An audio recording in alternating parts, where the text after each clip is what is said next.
پاکستان یو ځل بیا له طالبانو څنګه او ولې وډار شو؟ د پاکستان پوځ د افغانستان له خاورې د ترهګرۍ پلان شوي پیښو ته اندېښمن یو. د پاکستان پوځ وایي د ترهګرۍ هغو پیښو ته جدي اندېښنه لري چې په وینا یې د افغانستان په خاوره کې پلان کیږي. د پاکستان د پوځ د عامه اړیکو له دفتره نن پنجشنبې په یوه خپره شوې خبرپاڼه کې ویل شوي چې په هغې غونډه کې چې پرون چهارشنبې په راولپنډۍ کې د پوځ د مشر جنرال سید عاصم منیر په مشرۍ جوړه شوې وه، وویل شول چې د پاکستان وسلوال مخالفین په هیواد کې د امنیتي ځواکونو او بېګناه ملکي وګړو د په نښه کولو لپاره د افغانستان خاوره استعمالوي.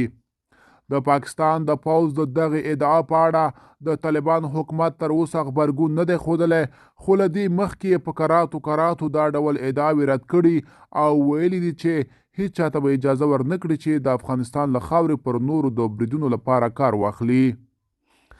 بلخوا د افغانستان په ځینو سیمو کې د اوبو کچې د لوړوالي او سیلابونو د راوتلو اټکل شوی.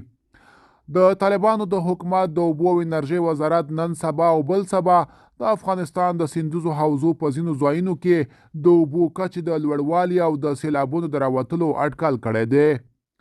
د طالبانو تر کنټرول لاندې د باختر خبري اژانس د راپور له مخې د وزارت په یوه خبرپاڼه کې ویلي چې د دغو ناڅاپي ورښتونو او سیلابونو ډیر اټکل د پنجامو او کابل سیندوزو حوزو کې شوی دی.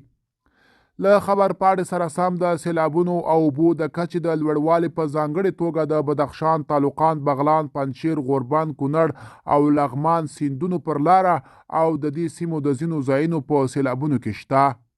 د دغه سیندوزو حوزو په غاړه کې له هستوګنو غوښتنه شوې چې د ځان او د خپلو کورنیو د ساتنې لپاره دې له احتیاطه کار واخلي او هم دې نور له خطرونو خبر کړي. د افغانستان په یو شمېر سیمو کې تیره شمال حوزه کې وروستیو سیلابونو خلکو ته درانه ځاني او مالي زیانونه اړولي دي.